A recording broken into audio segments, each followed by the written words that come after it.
심슨은 이미 예측했습니다. 전 세계를 멈춰 세운 코로나 바이러스의 등장, 디즈니가 21세기 폭스를 인수하는 장면, 그리고 실제로 논란이 됐던 전자투표기 오류까지 처음엔 그저 우스꽝스러운 풍자 만화로 보였지만 시간이 지나자 뉴스에서 똑같은 장면이 흘러나오기 시작했죠. 사람들은 이제 심슨을 미래를 보는 만화라고 부르기까지 합니다. 그래서 오늘은 그 수많은 예언들 중 아직 현실에선 일어나지 않았지만 충분히 현실이 될 수 있는 예언 3가지를 이야기해보겠습니다. 첫 번째는 화성 이주 프로젝트입니다. 2016년에 방영된 이 에피소드에서 리사 심슨은 화성의 새로운 인류 문명을 세우는 민간 탐사 프로젝트에 스스로 지원합니다. 가족의 반대에도 불구하고 훈련에 참여하고 결국 화성 이주선에 탑승할 준비를 하게 되죠. 심슨에서는 2026년을 이주 시점으로 설정했습니다. 그저 상상처럼 보였던 이 설정은 놀랍게도 에피소드가 반영된 후 불과 몇 달 뒤 일론 머스크의 공식 발표로 현실과 겹쳐지기 시작합니다. 스페이스X는 2026년까지 유인 화성 비행을 목표로 개발 중이고 나사 역시 2030년대 착륙을 준비 중이죠. 리사가 보낸 화성 이주 신청서, 실제로는 우리가 보내게 될지도 모릅니다. 두 번째는 디지털 불멸입니다. 심슨의 한 미래 에피소드에서는 인간의 의식이 클라우드에 업로드되어 디지털 속에서 살아가는 모습이 등장합니다. 호모는 디지털 할아버지와 대화하고 망자들은 데이터 형태로 세상과 연결돼 있죠. 그저 만화 속 상상처럼 보였던 이 장면, 사실은 지금 과학자들이 실제로 도전하고 있는 영역입니다. 뉴럴링크를 비롯한 뇌 컴퓨터 인터페이스, AI 기반 의식 복제 연구는 빠르게 발전 중이고 일부 기업은 디지털 영생을 상업적으로 약속하기도 합니다. 아직은 기계 속에서 살아있는 나를 마주할 수는 없지만 상상은 언제나 기술보다 앞서 있습니다. 그리고 심슨은 그 상상을 언제나 먼저 꺼내 보여줬죠. 세 번째는 VR 중독 사회입니다. 2016년에 방영된 이 에피소드에서 미스터 번즈는 가상현실 기기를 이용해 자신만의 가족을 만들고 마을 사람들을 그 안에 끌어들입니다. 처음엔 단순한 체험처럼 보였던 VR 기기는 곧 사람들의 일상을 대체하기 시작하죠. 심지어 식사나 대화조차 모두 가상 공간에서 이루어지는 모습이 등장합니다. 심슨이 그린 이 미래는 단순한 오락이 아닌 생활 전체가 메타버스로 옮겨진 사회입니다. 하지만 아직까지 현실에선 VR은 게임이나 체험 수준에 머물러 있죠. 아직은 상상이지만 메타버스가 우리의 현실이 되는 순간은 그리 멀지 않을지도 모릅니다. 이렇듯 심슨 가족은 단순한 애니메이션이 아니라 마치 미래를 예언하는 듯한 놀라운 통찰력을 보여주며 수십 년간 이어져 왔습니다. 방금 이야기했던 사례 외에도 기술과 사회 변화까지도 미리 내다본 듯한 장면들이 계속 등장하는데요. 그중 하나가 바로 AI와 관련된 에피소드입니다. 시즌 16,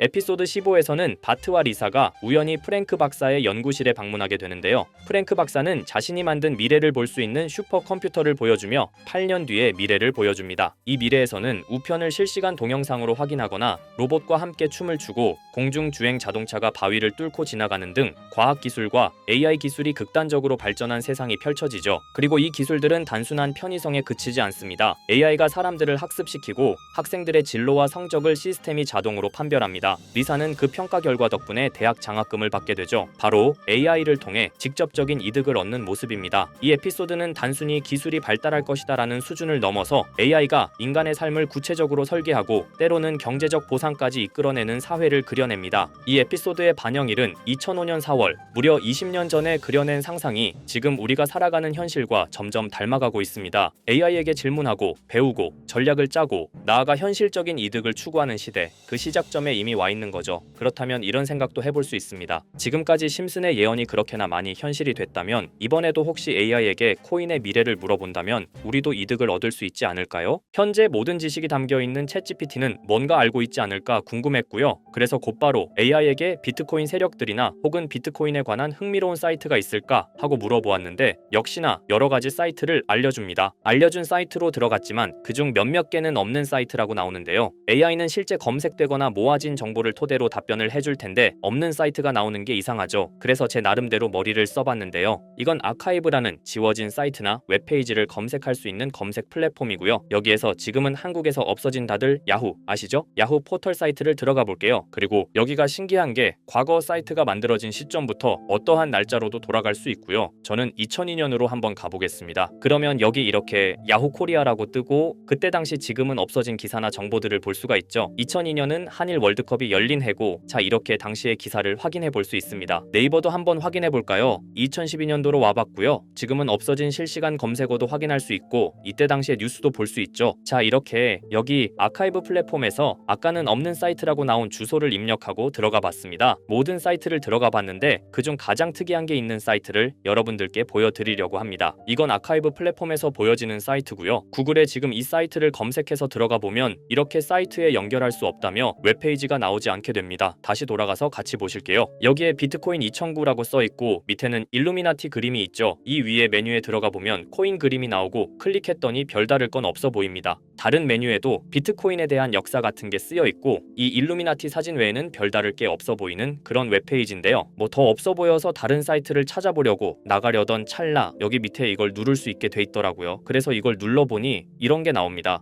제가 일본어 해석은 할 수 없어서 번역기로 해석해 보니까 사토시 나카모토 관리자 이외의 액세스는 금지되어 있습니다. 네트워크가 원활하지 않습니다. 이런 의미 없는 글이 나오고요. 그런데 여기 아래쪽에 일루미나티 사진 밑에 비트코인 로고가 조그맣게 있어서 뭔가 이상하다 싶어서 눌러봤더니 이런 비트코인에 대한 히스토리가 나오고 여기 클릭 히어 있죠. 이걸 누르면 뭐가 나올까 싶어서 눌렀는데 안 되네요. 그래서 한참을 보다가 여기 날짜 커서를 우연히 대는데 맨 아래 날짜만 클릭 버튼이 나오더라고요. 그리고 들어가니까 이런 게 나옵니다. 어플랜, 계획이라는 거죠. 그리고 여기 아래 이렇게 쭉 그림이 나오면서 날짜들이 나옵니다. 21년도부터 해서 24년도까지 있고요. 이걸 하나하나 저는 미리 다 봤는데 우와 진짜 세력이라는 게 있구나 알고는 있었지만 좀 신기했거든요. 이걸 진짜 계획대로 해서 움직이고 있던 거죠. 우리가 봤던 갑작스럽게 펌핑하던 아무런 호재도 없이 그냥 올랐던 세력 장난질들이 이렇게 다 계획적으로 움직였다는 거거든요. 첫 번째 21년 3월 29일 여기부터 보시면 이렇게 일본어로 나와 있고요. 해석을 해보면서 같이 볼게요. 도지코인이 첫 번째 계획이다. SNS 셀럽들에게 도지코인을 돋보이게 할 것이다. 그리고 거래량을 넣을 테니까 다양한 지역에 있는 플룻은 참가해 주었으면 좋겠다. 이것도 좀 암호처럼 나오는데 아마 검색을 피하려고 이렇게 만들었나 싶어요. 그리고 도지코인의 21년도 차트를 보면 이날 이후 보름 만에 70원에서부터 800원까지 약 1200% 이상 오른 걸 볼 수 있죠. 실제로 여기서 SNS 셀럽이라고 하는 일론 머스크가 도지코인에 대해 계속 언급하면서 미친 듯이 올라갔었습니다. 날짜도 정확히 21년 4월 2일입니다. 그리고 다음 이것도 같이 번역해서 볼게요. 첫째는 성공이었다. 플룻이 참여해서 고맙다. 다음은 시바견 차례다. 마찬가지로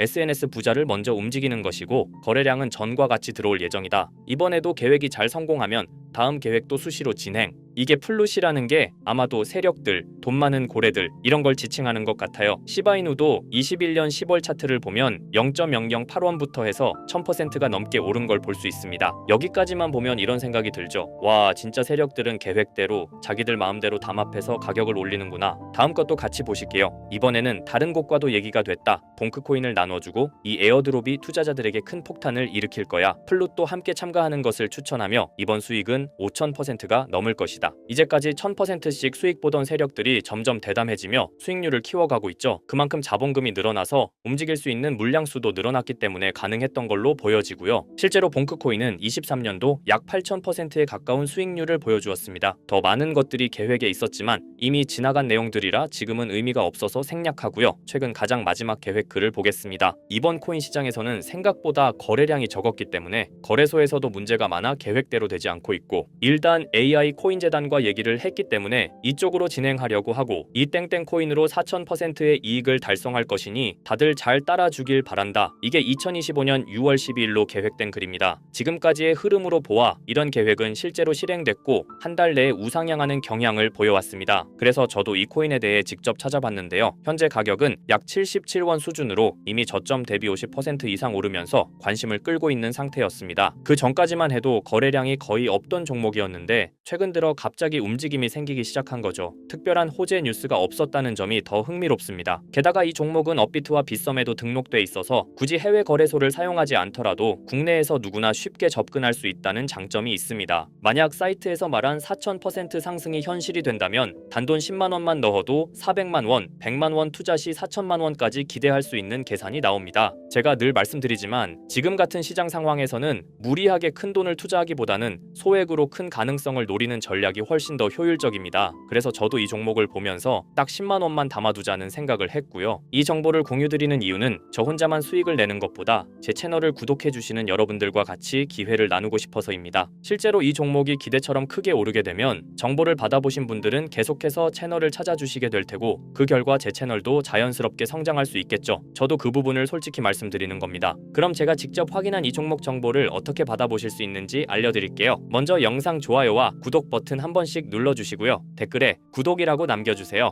남겨주셨다면 위에 보이는 제 개인 번호 010-2374-4693 이 번호로 정보라고 문자 한 통만 주시면 이 사이트에 기재된 4000% 오를 수 있는 해당 종목을 바로 공유해드리도록 하겠습니다. 정보라고 남기신 분들만 알려드리는 이유는 정말 실제 구독자분들께만 전달드리기 위해서입니다. 형식적인 절차가 아니라 저도 책임감을 갖고 공유드리는 거니까요. 이번 종목 역시 시장 내 거래량 급증과 커뮤니티 관심도 증가, 기관 수급 흐름 등과 맞물리면 엄청난 상승을 보여줄 수 있는 가능성이 충분하다고 생각합니다. 어쩌면 여러분의 투자 인생을 바꿀 중요한 타이밍이 될 수도 있고요. 앞으로도 직접 확인하고 검증된 정보만 전달드릴 수 있도록 계속 노력하겠습니다. 지금까지 채널을 키워주신 구독자 여러분께 진심으로 감사드리며 앞으로도 함께 좋은 기회를 잡아갈 수 있도록 꾸준히 콘텐츠를 제작해 나가겠습니다. 제가 준비한 영상은 여기까지입니다. 오늘 영상도 시청해주셔서 정말 감사합니다.